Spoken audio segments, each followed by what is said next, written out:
بإحسان إلى يوم الدين وسلم تسليما كثيرا أما بعد. Ikhwani al-kiram rahimani wa iyyakum. Alhamdulillah pada kesempatan malam yang berbahagia ini kita kembali diberikan kemudahan Allah Jalla wa Ala untuk kembali majlis kita di masjid yang kita cintai ini. Semoga Allah SWT senantiasa memberikan kita kemudahan untuk terus mengikuti jalan-jalan menuju pada kecintaannya dan menghasilkan keridhaannya di dunia dan akhirat. Kita masih bersama faedah yang diambil dari ayat Allah, khususnya dari surah Al-Fatihah, dan pada kesempatan ini kita masuki faedah yang kita ambil dari ucapan basmalah. Kata basmalah yang maksud adalah Bismillahirrahmanirrahim. Para orang Arab zaman dahulu sudah terbiasa menyingkat jenis-jenis zikir dengan singkatan-singkatan tertentu, seperti ucapan Bismillah dengan basmalah, ucapan Alhamdulillah dengan hamdalah, ucapan La haula wala quwwata illa billah dengan hawqalah dan semisalnya. Dan ini menjadi kebiasaan bagi mereka. Dan ucapan ini ucapan yang sudah tidak asing di lisan orang-orang Arab sebelum Nabi kita SAW lahir. Ketika mereka memulai suatu perbuatan, sebagian ulama menyebutkan tentang kisah Sulh Hudaybiyah, yaitu perjanjian antara Nabi SAW dengan kalangan kafir Quraisy di Hudaybiyah, ketika Nabi SAW dengan para sahabatnya melaksanakan ihram, namun dicegah oleh orang-orang Quraisy.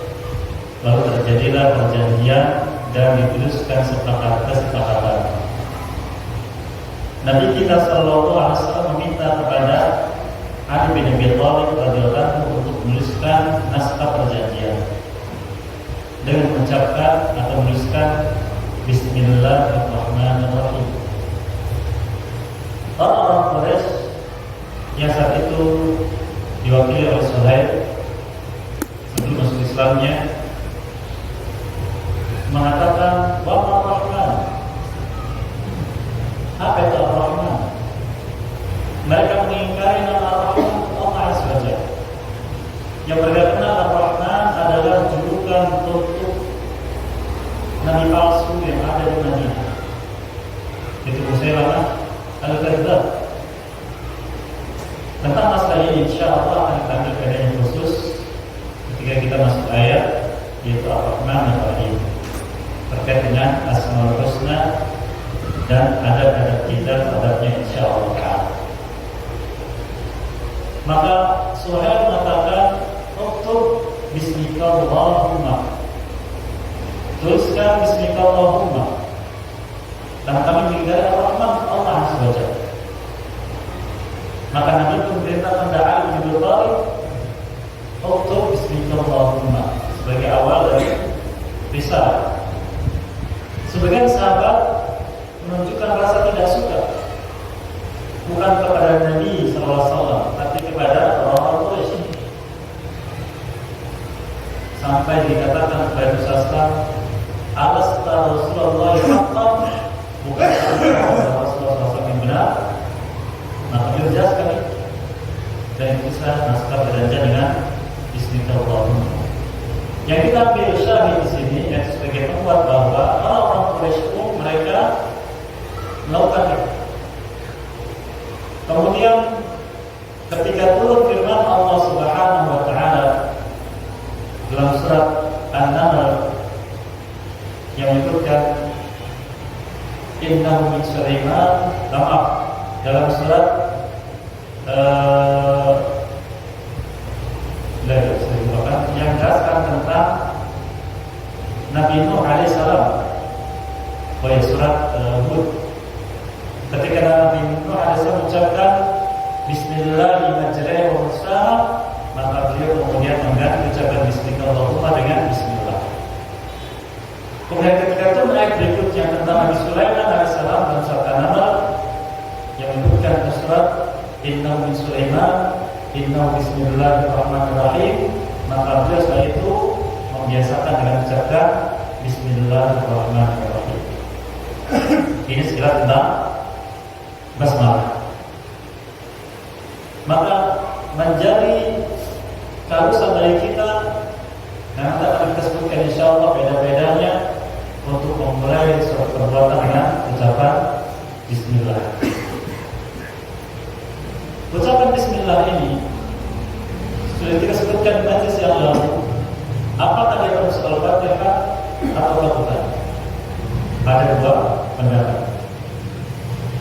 Dan masing-masing yang membawakan banyak riwayat tentang hal tersebut, dan yang rajih atau yang kuat adalah seperti yang diriwayatkan Nabi SAW dalam diskusi di Imam Muslim bahwa Allah Jalla wa'ala menyebutkan qasamtus shalah baini wa baina 'abdi nisfain. Aku bagi salat antara aku dengan hamba-Ku dua bagian. Kemudian Allah mengatakan wa idza qala alhamdulillahi rabbil alamin. Ketika hamba mengucapkan alhamdulillahi rabbil alamin. Kata ulama yang berpendapat demikian, Allah tidak menyebutkan Bismillahirrahmanirrahim, tapi alhamdulillahirabbil alamin. Adapun Bismillah merupakan bagian dari satu ayat dalam Al-Quran dan surat An-Naml, maka ini ulama sepakat. Kemudian yang kedua, apakah Bismillah juga bagian surat dalam setiap surat? Kecuali surat Al-Baqarah atau surat At-Taubah, maka mereka mengatakan tapi Bismillah sebagai fasil, pemisah antara satu surat dengan surat sebelumnya. Lalu para ulama tafsir menyebutkan tentang hikmah. Kembali kita menyebutkan adab terkait dengan Al-Quran, kita tidak mengatakan mengapa atau bagaimana atau mengapa. Tentang surat Al-Baqarah tidak dimulai dengan Bismillah. Ya, hikmahnya Allah Subhanahu wa menyebutkan karena isi surat Al-Baqarah, surat At-Taubah dengan surat sebelumnya Al-Anfal ada kemiripan, yaitu tentang wazawat, tentang peperangan. Oleh karenanya cukuplah ketika membaca surat At-Taubah dengan membaca isti'adzah seperti yang Allah benarkan secara umum, "Idza qara'ta al-Qur'an fasta'in billahi minasyaitonir rajim." Jika engkau membaca Al-Quran, maka beristi'adzahlah atau berlindung kepada Allah dari gangguan syaitan yang tertentu. Ini tentang Bismillah. Kedudukannya dalam setiap surat. Ada faedah dimulai sesuatu dengan Bismillah. Maka sebagian ulama menjelaskan bahwa dalam ucapan Bismillah di sana mengandung dua makna. Yang pertama sebagai bentuk isti'anah, meminta pertolongan kepada Allah Subhanahu wa taala. Yang kedua sebagai tabarruk, mengharapkan keberkahan. Apa yang dimaksud dengan isti'anah? Isti'anah memohon pertolongan kepada Allah Jalla wa'ala, di mana dalam keyakinan seorang muslim adalah bahwa segala sesuatu yang terjadi atau belum terjadi di muka bumi ini semua dengan takdir Allah, semua dengan ketentuan Allah. Dan segala kebaikan yang dilakukan oleh seorang muslim secara khusus dan manusia secara umum itu terjadi dengan pertolongan dari Allah, dengan pertolongan dari Allah Subhanahu wa taala. Dan ketika seorang hamba mengungkapkan isti'anahnya kepada Allah, memohon pertolongan kepada Allah, berarti dia menunjukkan kepadanya iftiqaruhu ila rabbih, rasa butuhnya pada Allah, dan menunjukkan kefakirannya, mengaku bahwa dirinya fakir. Dan Allah dasar surat Fatir, ya ayuhan nas antumul fuqara ila Allah wallahu ghaniyyun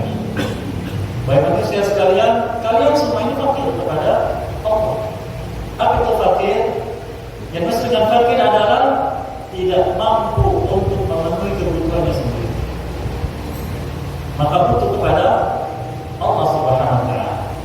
Dan Allah Ghaniyyun Hamid, Maha pemilik segalanya, tidak butuh pada makhluknya. Hamid, dan hanya Dia dipuji oleh seluruh makhluk. Maka ketika seorang hamba mengucapkan isti'anahnya kepada Allah Jalla wa'ala, menunjukkan bahwa dia butuh kepada Allah Azza wa Jalla. Dan ketika seorang hamba melakukan isti'anah, itulah bukti dari satu ibadah yang besar yang disebut dengan tawakkul. Kata sebelum ulama, inti hidup manusia ada pada dua unsur. Unsur yang pertama terkait dengan masalah ibadahnya, dan unsur yang kedua terkait dengan masalah kehidupannya. Dan kedua-duanya harus dikaitkan dengan Allah Subhanahu wa Ta'ala. Ini akan kita ambil bedanya lebih banyak di ayat Iyyaka na'budu wa iyyaka nasta'in. Makanya kata mereka, Allah memerintahkan hambanya untuk berikrar bahwa dia ibadah hanya kepada Allah dan minta pertolongan hanya kepadanya. Diucapkan setiap rakaat dalam salatnya yang wajib atau yang sunnah, Iyyaka na'budu wa iyyaka nasta'in. Ya Allah, hanya kepada Engkau kami akan beribadah, dan kepada Engkau juga kami akan minta pertolongan. Maka dengan itu, barang siapa yang memberikan keduanya hanya kepada Allah, menghubungkan dirinya dengan Allah dengan keduanya, Allah menjamin kehidupannya di dunia dan di akhirat. Allah firmankan surat Al-Falaq, "Wa may yattaqillaha yaj'al lahu makhrajan wa yarzuqhu min haitsu la yahtasib, wa may yatawakkal 'ala Allah fa huwa hasbuh. Inna Allaha baligh amrihi, Allah bi kulli syai'in qadir." Maka barang siapa bertakwa pada Allah, takwa yaitu dia menyerahkan seluruh agamanya hanya kepada Allah dan ibadahnya, Allah jamin solusi masalahnya, Allah juga jamin rezeki bagi. Dan barang siapa tawakal kepada Allah, maka Allah berikan kecukupan dalam hidupnya. Allah berikan kecukupan, dan Allah pasti menyampaikan urusannya. Karena segala sesuatu sudah Allah tetapkan takdirnya. Maka masalah isti'anah masalah sangat penting.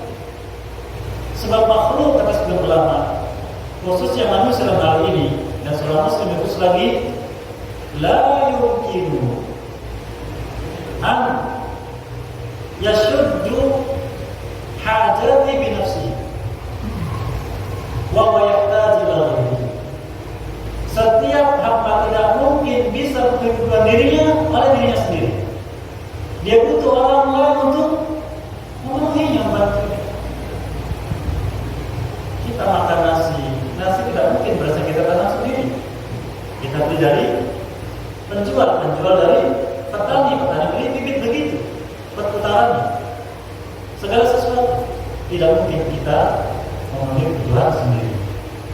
Dan kembalinya kepada Allah Subhanahu wa Ta'ala. Karena ketika seorang hamba yakin masalah ini, maka sebelum dia minta pertolongan kepada hamba, maka dia kembali kepada Allah lebih dahulu. Oleh karenanya, ini akidah yang sangat penting yang harus ditanamkan kepada muslim, khususnya remaja-remaja kita. Di mana inilah yang ditanamkan Nabi kita SAW kepada anak-anaknya Ibnu Abbas radhiyallahu ta'ala anhuma. Dia katakan, "Ya ghulam, inni u'allimuka kalimat. Ihfazillah yahfazka, ihfazillah tajidhu tijahak, idza ista'anta fasta'in billah, wa idza sa'alta fas'alillah, wa idza ista'anta fasta'in billah."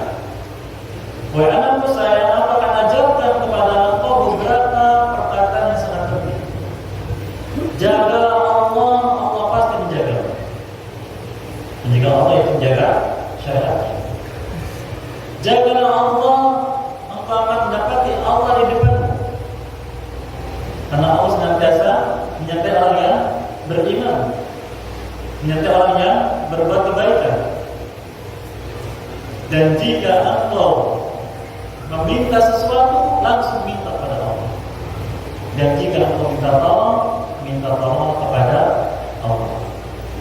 Maka ketika hadis ini diucapkan Nabi SAW kepada Ibnu Abbas datang bunga, dan sebagian sahabat mendapatkannya, kata sebagian ulama dan Rasul Islam yang mintanya rahimahullah dalam kitab Istiqamah, beliau menyebutkan seorang sahabat ketika naik kuda, lalu cambuknya jatuh, dia tidak berulang mengambilkan cambuk kuda itu, tapi turun sendiri dan mengambilnya sendiri, agar tidak ada ketergantungan hati kepada waktu, agar isti'anah dalam masalah apapun kepada Allah saja.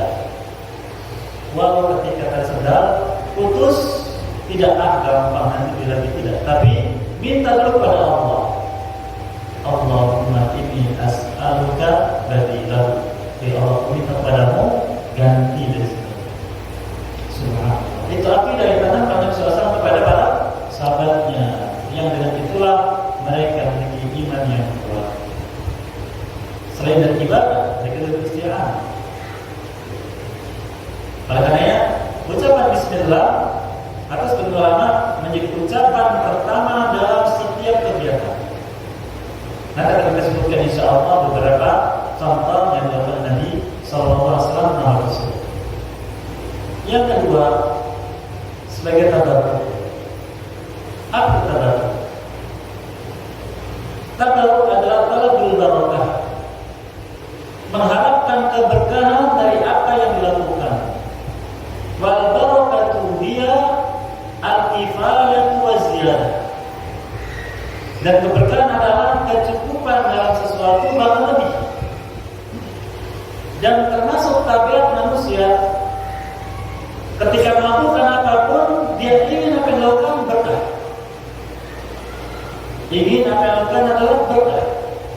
Maka ketika al-ilaqa bainal 'abdi wa rabbi dha'ifah, ketika hubungan hamba dengan Allah Jalla wa'ala sebagai Tuhannya lemah, yatlubu al-barakata min ghairillah, dia akan mencari keberkahan selain daripada Allah. Wa idza qawiyat, namun apabila kuat, yakfi bi rabbih, dia akan cukup dari Rabbnya, dari Tuhannya Allah Subhanahu wa ta'ala.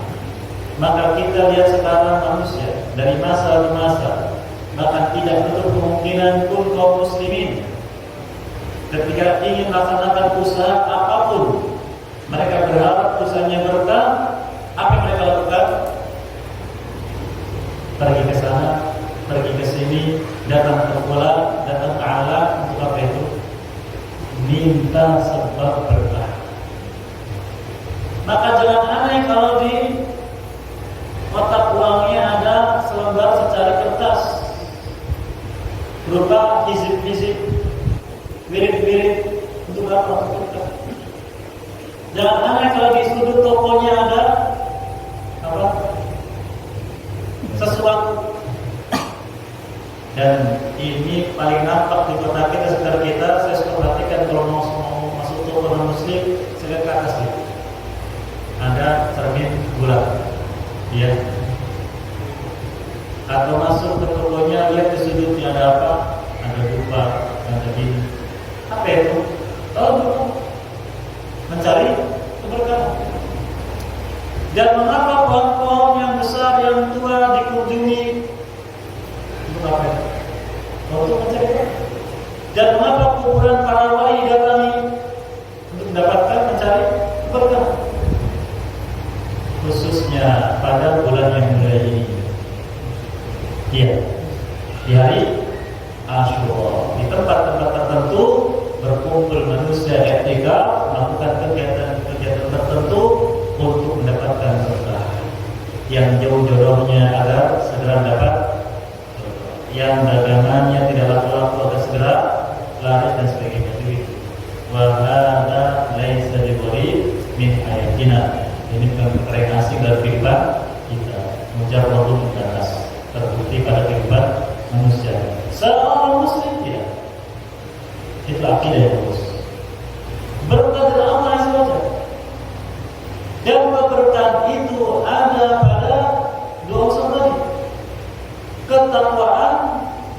juga tawakal kepada Allah Jalla wa'ala. Bagaimana sebutkan surah Al-A'raf, walau anna ahlal qura amanu wattaqau lafatahna 'alaihim barakatin minas sama'i wal ardh walakin kadzdzabu fa akhadnahum bima kanu yaksibun. Seandainya suatu penduduk negeri mereka beriman dan bertakwa, akan kami buka barakat, bukan berkah saja, barakat jamak, menunjukkan tanpa batas dari Allah Azza wa Jalla janjinya, dari langit dan dari bumi. Namun ketika mereka mendustakan, tidak mau menjalani itu, kami timpakan kepada mereka sesuatu yang buruk sesuai dengan perbuatan mereka. Oleh karenanya, biasakanlah kita beristi'anah kepada Allah dan mengharapkan keberkahan dari Allah. Dan itu diajar oleh Nabi kita SAW dengan memulai suatu perbuatan dengan Bismillah. Bagaimana kita mengucapkan Bismillah? Apakah cukup Bismillah atau Bismillahirrahmanirrahim atau Bismillahirrahmanirrahim? Untuk amalnya, apabila disebutkan dalam nas seperti itu, maka demikian. Jika tidak, maka cukup dengan ucapan Bismillah.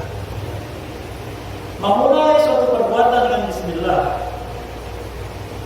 merupakan sunnah dari kitab Allah Subhanahu wa Ta'ala, di mana setiap surat Al-Quran diawali dengan ucapan Bismillahirrahmanirrahim. Dan yang kedua merupakan sunnahnya Nabi kita Sallallahu Alaihi Wasallam. Dan setiap perbuatan hamba apabila dalam rangka mengikuti sunnah, yang mungkin jalan Nabi kita, apabila seorang hamba lakukan perbuatan min ajli ittiba'i sunnah, mengikuti sunnah, lahu ajrun wafir, maka dia akan dapatkan pahala yang sangat banyak berlipat. Cukuplah barangkali 2 pahala yang besar. Yang dengan keduanya, dia dijamin hidupnya bahagia di dunia dan di akhirat dengan keduanya. Oleh karena ulama kita dahulu, sempat ulama hadir, walau wajadna minal athar kaifa nahukku rasana sanahukku rasana bil athar. Seandainya kami mendapati dalam sunnah Nabi SAW bagaimana cara menggaruk kepala, kami akan menggaruk kepala kami dengan cara itu, karena ini mendapatkan keutamaan. Namun sayang ketika kita tidak mengenal kedudukan sunnah Nabi SAW dalam kehidupan kita, itu menyepelekan. Apa itu?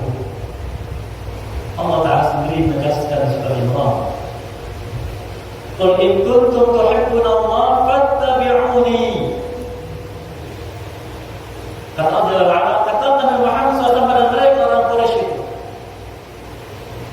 dan maknanya umum bagi manusia semuanya, yang mendakwakan kami mencintai Allah. Apa syaratnya? Fattabi'uni, ikuti aku.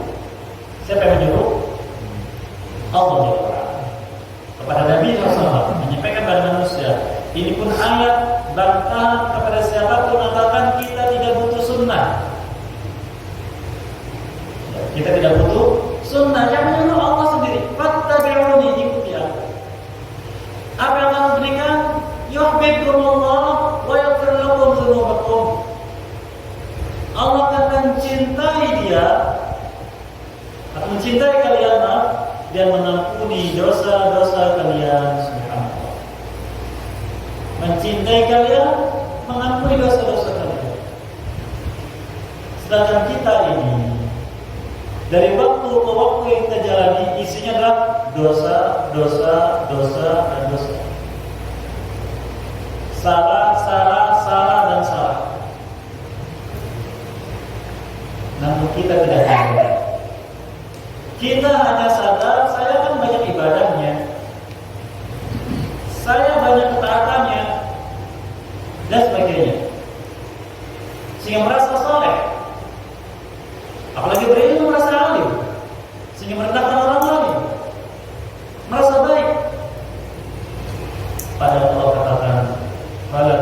anfusakum, dalam surat An-Najm, fala tuzakku anfusakum wa a'lamu biman ittaqa. Jangan kalian merasa diri sudah baik, sudah bersih jiwanya. Allah Maha tahu siapa dari kalian paling bertakwa. Jangan. Sehingga sebagian ulama menjelaskan, di antaranya Imam Ibnu Qayyim pernah menjelaskan, kita ini, mana saya sebutkan di sini, kita ini punya kewajiban terkait dengan kita sebagai hamba kepada Allah, berharap agar Allah membersihkan dosa-dosa kita, dan Allah membersihkan dosa hambanya dengan 4 cara. Itu orang beriman. 3 cara di dunia, 1 cara di akhirat. Kira-kira mau yang mana? Di dunia atau di akhirat? Dibersihkan dosanya. Di dunia jelas. Tapi siap-siap pasti ada. Oh, di akhirat dia ada. 3 di dunia, 1 di akhirat. Maka barang siapa ingin dosanya diampuni oleh Allah, dibersihkan, maka yang pertama adalah bersegera dan bersemangat dalam melaksanakan ketaatan. Karena setiap ketaatan adalah penghapus dosa. Katanya saya menyebutkan wa atbil hasanata tabuha, dan ikutilah setiap perbuatan keburukan dengan kebaikan yang akan menghapuskannya. Namun kita juga lemah dan malas dalam ketaatan. Maka kalau ingin diampuni dan dibersihkan dosanya, yang kedua dengan taubat. Dengan taubat. Hatta ibu kemarin dalam orang bertobat sebenarnya punya dosa. Sehingga nanti kita menyuruh kita untuk bertobat, salam bertobat 100 kali sehari. Beliau bersabda, ya nas tubu ilallahi fa inni atubu ilaihi kulli yawmin mi'amar. Oh, Allah SWT. Baik manusia sekalian, bertobatlah kalian kepada Allah. Sesungguhnya Allah bertobat kepadanya dalam sehari sampai 100 kali. Dan sebagian sahabat, di antaranya Abdullah bin Umar dan yang lainnya, radhiyallahu anhu, meriwayatkan, aku menghitung ucapan Nabi SAW, Rabbighfirli wa tub 'alayya innaka antat tawwabur rahim. Ketika beliau bangkit dari tempat zikirnya setelah matahari terbit, setelah subuh, sampai 100 kali. Sehingga sebagian ulama, barang siapa yang duduk di masjid setelah salat subuh berzikir sampai terbit matahari, kemudian salat 2 rakaat bagi yang melaksanakannya, dianjurkan untuk mengucapkan Rabbighfirli wa tub 'alayya innaka antat tawwabur rahim sampai 100 kali. Karena itu kebiasaan dari Nabi sallallahu alaihi wasallam. Taubat. Kita berapa kali dalam sehari istighfar ini? Minta mungkin karena banyaknya, karena sedikit. Makin kedua. Kalau yang pertama kita pun malas, lemah, yang kedua jika kita pun berat, berarti ada cara yang ketiga. Siapa kira-kira? Apa kira-kira? Musibah. Maka setiap musibah yang Allah timpakan pada orang beriman, itu cara Allah untuk membersihkan dosanya di dunia. Sebagai sabda Nabi SAW menyebutkan muttafaqun alaih, la yazalul bala bil mu'min fi nafsihi wa ahlihi wa mali hatta yara Allah wa laysa alaihi khati'ah. Bala seperti yang kita rasakan pada masa ini secara umum dan secara khusus menimpa orang beriman, baik terkait dengan dirinya atau keluarganya atau hartanya, sampai dia berjumpa dengan Allah tidak menanggung kesalahan sama sekali, dihapuskan oleh Allah SWT. Jadi kalau kita pengen buru-buru ban mobil atau ban sepeda atau ban motornya pecah, nah itu cara Allah bersihkan dosa dan dosa atau apapun. Karena musibah itu sesuatu yang menghalangi kita dari kebaikan yang kita inginkan. Maka Nabi kita jelaskan sikapnya bagaimana Rasulullah. Dia bersabda juga, Inna ilmal jaza ma'adamil bala, wa inna Allah idha haqqa qawman ibtala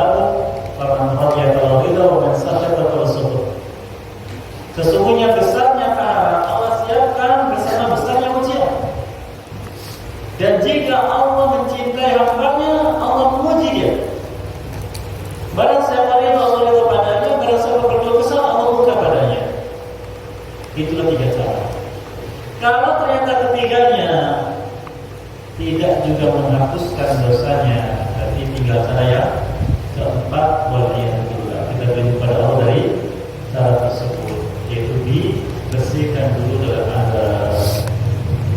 Semua kita dari azab dalam api neraka. Maka ampunan dosa sangat besar. Dan itu Allah janjikan bagi bagaimana melaksanakan suatu perbuatan dengan ittiba' Rasul, mencontoh Rasul Sallallahu Alaihi Wasallam, mengikuti dia. Penting. Walau dalam urusan sepele, sekedar makan, Bismillah. Sekedar membaringkan tubuh, Bismillahumma amutu wahid. Sekedar makan lagi, Bismillah. Ketika masuk masjid, ketika masuk WC, ketika keluar rumah, baca. Terutama yang sangat besar. Selain kita insya oleh Allah mendapatkan keberkahan, kita dianggap telah mencontoh Nabi SAW. Sampai khususnya doa keluar rumah. Apa semua ya? Bismillahirrahmanirrahim. Wallahi la haula wala quwwata illa billah. Kata Nabi SAW. Ketika seorang hamba keluar rumah yang baca doa tersebut, syaitan yang siap mengiringi dia mengatakan, laqad kufita wa mudita wa mudita. Engkau telah diberi kecukupan, engkau telah dijaga, dan engkau telah diberi petunjuk. Lalu dia lari memberitakan kepada teman-temannya, kalian tidak akan punya kemampuan untuk mengganggu dia, karena dia telah dijaga, dia telah diberi kecukupan, dan dia telah diberi petunjuk. Hanya sekedar doa itu. Sehingga sabda Nabi kita menyebutkan Rasulullah, la tahqiranna minal ma'rufi syai'a. Jangan kalian sepelekan perbuatan baik walau tanpa nilai di sisi kalian. Jangan. Karena itu kebaikan, maka jangan disepelekan. Jadi mencontoh Nabi SAW, dan beliau dalam ucapannya, dalam perbuatannya, dalam tulisannya memulai dengan Bismillah. Contohnya kan, sebelum tidur baca Bismillahirrahmanirrahim, sebelum makan baca Bismillah, ketika keluar rumah baca Bismillahirrahmanirrahim, dan sebagainya.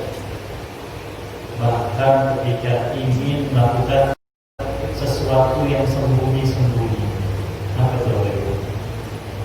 Jima. Apa semua ya? Yang sudah bersuami istri tidak baca, bahaya kalau baca. Syaitan ikut. Betul. Karena syaitan mengiringi siapapun dalam hidupnya, sampai urusan makan, urusan tidur, dan urusan pergaulan. Dia ikut.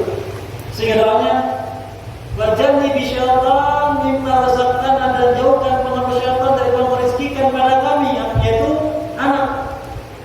Sehingga ketika kita punya anak, ternyata wataknya watak yang bukan watak seorang muslim, jangan-jangan ketika prosesnya orang tuanya dibaca pikir ini kesalahan, maka jangan disepelekan. Dan itu kebiasaan Nabi SAW, yang mulai segala sesuatu dengan Bismillah. Ada pun hadis beliau SAW menyebutkan, kullu amrin bibarin la yuftah fi Bismillahirrahmanirrahim fa huwa aqta', wa fi riwayat fa'adda, semuanya baik. Setiap urusan punya inti masalahnya. Maka apabila suatu perbuatan tidak dimulai dengan Bismillahirrahmanirrahim, maka terputus dari berkah, maka tidak mendapatkan rahmat dan sebagainya. Maka kata dari sini semuanya dhaif, tidak menjadi dari. Ingat masalah Bismillahirrahmanirrahim yang tidak boleh kita sepelekan. Oleh karenanya kembali kita kepada apa yang kita sebutkan tadi, bahwa masalah Bismillah ini dalam kehidupan kita, dalam kesehatan kita, dalam masalah yang penting, khusus dalam merupakan ittiba kepada Nabi Sallallahu Alaihi Wasallam. Bila faedah yang kita ambil di majlis yang mulia ini, ada pun tentang ayat berikutnya, insyaallah ayat yang pertama, Alhamdulillahirabbil alamin, Ar-Rahmanir-Rahim, Maliki Yaumiddin, 3 ayat akan kita ambil di majlis berikutnya. Bila mengizinkan, terkait dengan urusan dalam tentang asma dan sifat Allah Jalla wa'ala yang perlu diperhatikan perhatian yang besar dan sikap yang serius karena terkait dengan keagungan kitab Allah Subhanahu wa Ta'ala.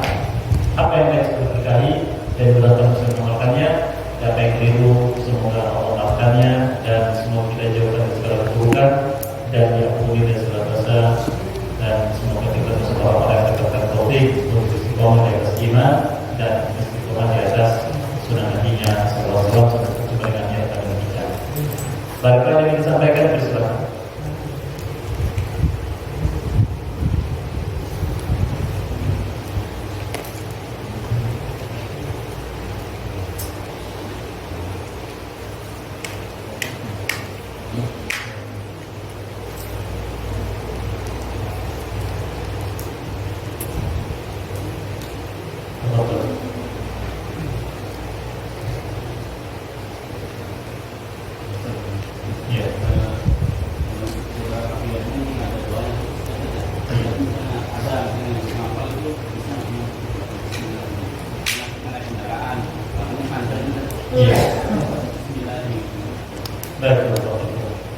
Dalam berzikir kepada Allah Jalla wa'ala terkait dengan apa yang dicontohkan Nabi SAW, yang pertama, innamal a'malu binniyat.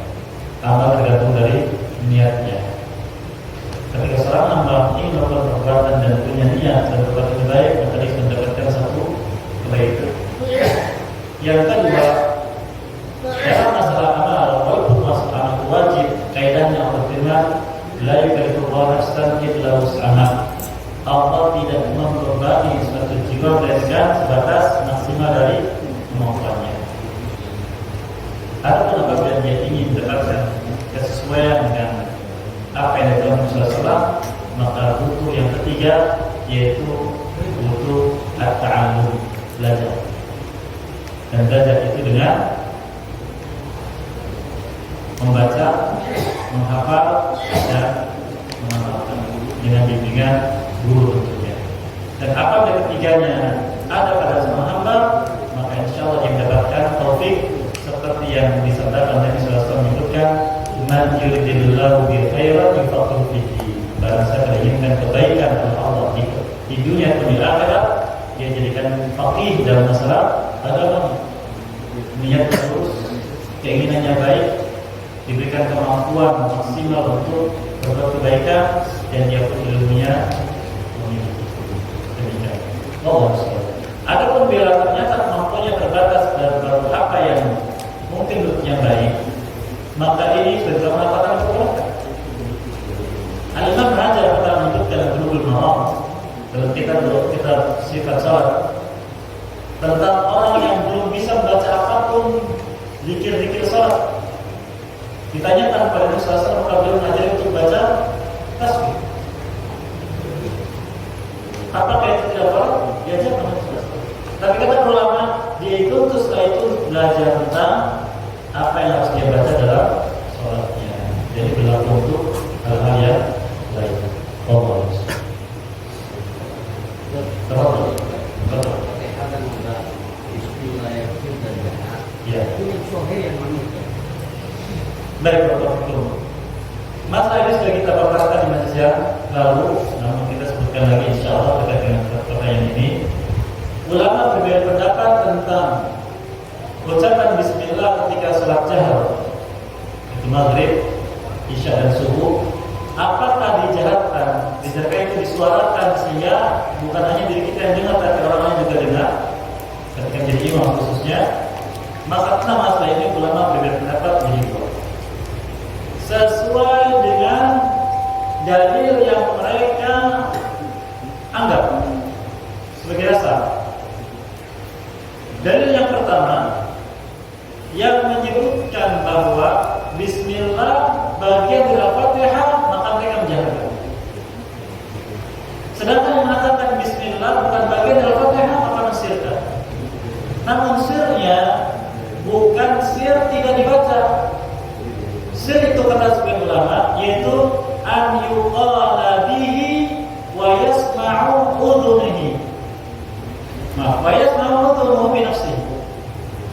Dia mengucapkan dengan lisannya dan dia mendengarkan telinganya sendiri apa yang dia baca. Jadi kita baca Bismillah. Telinga sendiri tentang beberapa sahabat mereka mengakui bacaan Nabi ketika sholat sir, baik dulu ataupun asar apa yang dibaca. Yang rajih yang mana? Kembali kepada Al-Fatihah tadi, bahwa yang rajih untuk para ulama, Bismillah bukan bagian dari Al-Fatihah. Seperti Rasulullah yang ada bukan dalam tafsirnya, tapi bagian dari surat yang lain, surat An-Naml. Maka membaca adalah Bismillah. Cukup. Saya demikian, mohon maaf atas segala kebetulan, semoga semua dan semoga senantiasa kita dan istiqomah di atas sunnah Nabi yang Rasulullah Muhammad wa ala alihi wa sallam. Assalamualaikum warahmatullahi wabarakatuh.